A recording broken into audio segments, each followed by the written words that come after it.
The only things that you should focus on in order to make your bottlenecks, fixed is these four things and making sure they're healthy. This fixes the problem of having your bottleneck as like a guessing game. Your bottleneck is never like, okay, maybe my audience isn't warmed up enough. Alright guys, welcome to another amazing video. Today we're gonna go over, what's up dude? Making a YouTube video. Can I say what's up? Yeah, say what's up. Jeremy is the best in the world at what he does. No one will ever beat him. If you think otherwise, you're wrong. If you're not cool with Jeremy, you're not cool at all. You're lame. You're lame. We got Zach coming too. What up, guys? Is this YouTube? Yeah, it's YouTube video. Let's go. This is gonna be the greatest video you guys ever watch when it comes to building your coaching business. Trust me on that one. So today we're going to talk about how to scale month by month predictably without plateau. And this is something that I've been learning these past few months, going over like not making emotional decisions when I'm scaling, because I realize like I'm doing a lot better than I think I'm doing. It's just like I don't know where my business is at, what my numbers even look like. So making sure I'm maintaining a high ROAS and knowing exactly what I'll be making next month and how I exactly did this month. So I'll show you exactly how to implement this so you can just make logical decisions and get more clients. Your business is probably, again, doing a lot better than you think. You just need to be clear on it. So you can even see here some social proof of like what I have done. Alongside that too, I only have like 1.7K subscribers on YouTube. So like I have high ROAS. I'm focused on a tight-knit community, 40 clients every single month. So it's very simple. Also to note, this is like one of the most important and low energy tasks that you can do in order to grow your company. This has helped my business grow and also have complete clarity on each month. So month before, how I got to my revenue last month and also this month as well. Every online coach in any niche that has a validated offer needs to be doing this. So I'm going to break it down in three main pillars so you can do the exact same thing. Then I'll give you an exact roadmap so you can just use this continuously to scale from 10K a month or to 40K a month, because I know most of my viewers and my audience is under the range of like 15K. They're maybe like 5 to 10K based on like the DMs I get that come from YouTube. But I'll show you guys how to scale to 10 to even 40K a month consistently, and to make it like every single month, and how to scale above that. And even like having one deal can get you guys to 10K a month. This is Samik. He is one of my clients. He helps, I think, like Christian personal brand based people just kind of grow their personal brand basically, which is cool. So the first pillar and the main thing is having healthy margins. This is probably the only things that you need to focus on to scale. Like whatever acquisition method that you do, in this case, with ads, just making sure all these checkpoints are healthy, or more so these checkpoints, these four. So the only things that are important, so it's going to be based around a 7K offer, cost per book call, so CPBC, your show up rate, your close rate, and your upfront cash. So the cost per book call should be 3% of your program price. So a 7K offer, 3% of that is $210.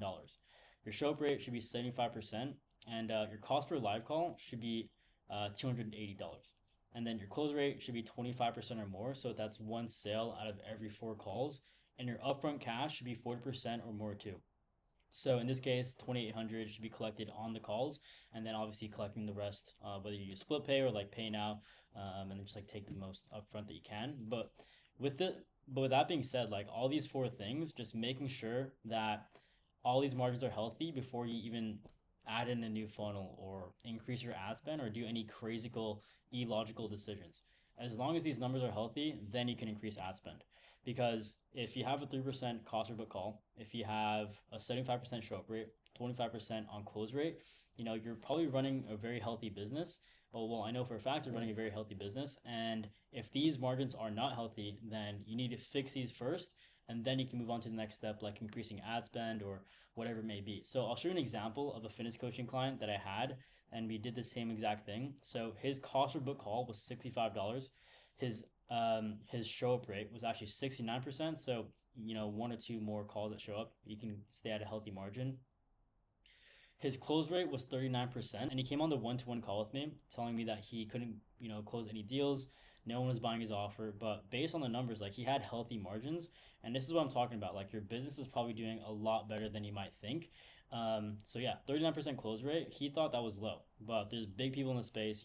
There's some really big names out there that close for themselves, and they're still at a 25% close rate. 39% is amazing. It's a healthy margin. So the only things that he needs to fix are his show up rate and also his upfront cash. He felt like he couldn't close enough deals, but the real bottleneck was just he couldn't close more upfront. So that's more so like a sales issue.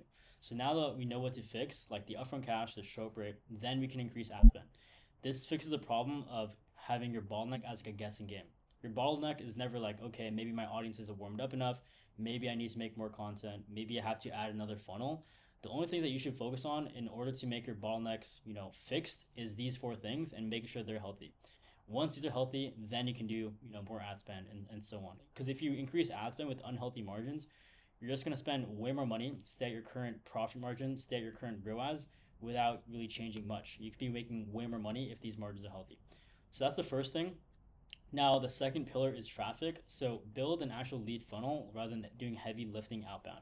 I legit have 6 ads running and I get all my leads from just ads. And if I want more leads, I just increase ad spend. My content and the reason why I have such a small audience is because mainly they come from ads and I'm just here to nurture the people that come from ads.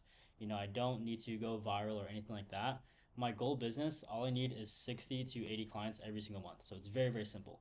Also, it's pretty cheap too. Like if you have enough money for a Chipotle bowl every single day, like $10, $15 a day, you can scale to 10K a month with it. I tell this to all my clients too. You can even see here, this is just some random YouTube viewer, but he turned $1 into 400 just based off these YouTube videos. And then this is my client Tanner. I have a YouTube interview with him. You guys can just scroll down on my page, but he went from 0 to 44K a month, and it was pretty much just doing the ad framework that we have. It's very predictable. He doesn't have to focus on going viral and just waiting for the Instagram gods or YouTube gods to bless him with clients. Everything is very predictable. So that being said, the next thing and the last pillar is having goal KPIs. So I'll give you an example. So these are my current KPIs and what I'm going to do to scale above that. And this is just based around new cash, not recurrings, and also not upsells for my backend program. So my calls, 12 calls booked every single week, 2 to 3 live calls, super tight knit, making sure every 2 to 3 calls are people that want to buy, they're willing to invest, and they actually have money. Close rate 30% every single week, so closing 1 out of every 3 people.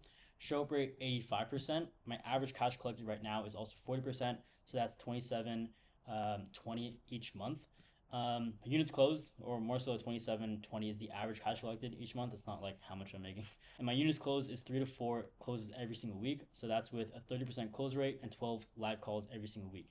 So that's around 10K cash collected a week minus recurrings and also minus upsells too. Then upfront cash is 32 to 43K every single month. Now, if I want to scale and double that to 60K upfront cash without recurrings, I need to pretty much just do 24 calls booked every single week.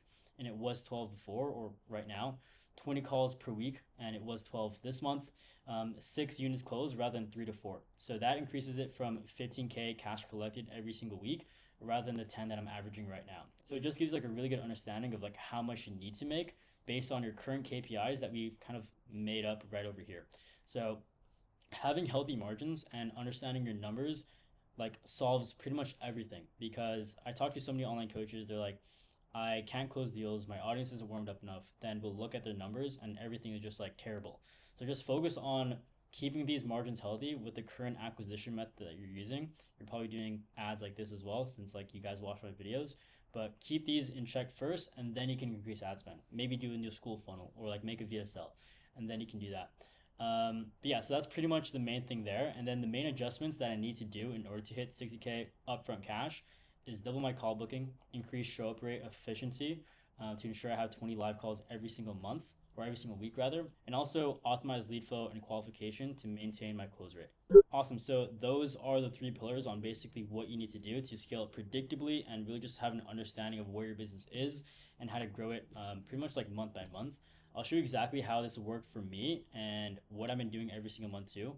So this is my Myra whiteboard, spending pretty much like $91 a day. And then that equates, like a 7K just from yesterday. And I was in Bali, and also like this was just some random thing that I thought was funny. I saw that picture in my camera roll. I thought this was cool because like I legit just like travel while I work like this. And also like that was just like some weird thing that I found on Grab or like the DoorDash in Bali. Anyways, but yeah, packed out calendar and keeping my margins healthy with my price tag, which is 6,800. So everything is pretty much healthy. Like I have a good understanding of my numbers and then I can increase ad spend. Now, when it comes to the traffic portion that I talked about earlier, which is this right here, I don't do any heavy lifting outbound. Like I haven't sent a cold outreach in probably like almost a year, I'd say, because I've been running ads this whole entire time. So I'll show you the funnel on what I do when it comes to actually getting leads in to keep my margins healthy. So everything starts in the cold section, YouTube, Instagram ads, and content. But overall, it's clear messaging because I only help people that are under 10K a month that have an offer already. They're not, completely unaware of coaching. They have signed a few clients, let's say, and they want to scale to 20 and 30K a month predictably. That's who I help. And I make content based around those people, talking to their pain points or talking about their pain points and how to solve them. But they turn into followers, DMs, and subscribers. Honestly, like getting attention is the easiest thing, especially when you're running ads, because if you run 5 ads, choose the winner and just scale up ad spend. Like it's very simple. And even so, like if you have a YouTube video that pops off, just make more videos like that. But the heavy lifting part is this portion right here, which is like the warming up section. More content, retargeting ads, call to action posting, and a VSL. So overall, it's consistent nurturing and lead warming and also showcasing your offer. Something I've seen with fitness coaches is they have so many leads and so many followers, but they're completely unaware that the person that they're following even has an offer, and they're not even willing to buy if they're aware of it. So just making sure that their offer is actually something that they want to buy and validating that with more content, showcasing your offer on a retargeting ad, and also CTA posting with some social proof, maybe with client results, stuff like that. And also a video sales letter. I don't have one specific video sales letter. Pretty much everything on social media of mine is a video sales letter, like my stories, my reels, this YouTube video, just showcasing like what I do, who I help, and why it works. Like you shouldn't be hopping on calls with people that are like, who are you and what do you do? Like at that point, I'd probably just cancel the call and then just send them some YouTube videos and then they can buy later. So once you finish warming them up, now is like engaging with these leads after you've nurtured them. Have a conversation with them in the DMs, book a call. Sometimes you can skip this part because people can just book in through like some calendar link that you have, maybe on school, maybe on YouTube, stuff like that. And then you just close on the offer. And the best part about like having a predictable way to scale without plateau is you can just increase ad spend if you want more calls, more conversations, and more closes. So super predictable, super simple. Just make sure that you're tracking your numbers. Everything is super healthy when it comes to your KPIs. You're running ads, you're scaling up ad spend the right way once your margins are healthy. And that's pretty much all you need to do. Like this kind of like answers the question and destroys the bottleneck of thinking that your audience isn't warmed up enough or thinking you have like some missing puzzle piece to your offer that no one's buying. It's pretty much just your KPIs and your margins. And if they're not healthy, just focus on fixing that. If let's say your upfront cash is one of the bottlenecks that's kind of bad, then I'll just focus on getting better at sales. If your close rate is bad, obviously get better at sales. If your show up rate is not good, then focus on calling your leads, making sure you have pre-call systems in place. If your cost per book call is also kind of low, just make sure you're getting better at DM setting, or triage calling. So very simple. Hope you guys did enjoy this. This is mainly for people that existingly have an offer. Fitness coaches, even agency owners. I work with a cybersecurity offer too. So any niche, any offer, this works for you, and just implement it like as much as you can. But yeah, hope you guys did enjoy this. About to eat some lunch, and I'll see you guys next week. Peace.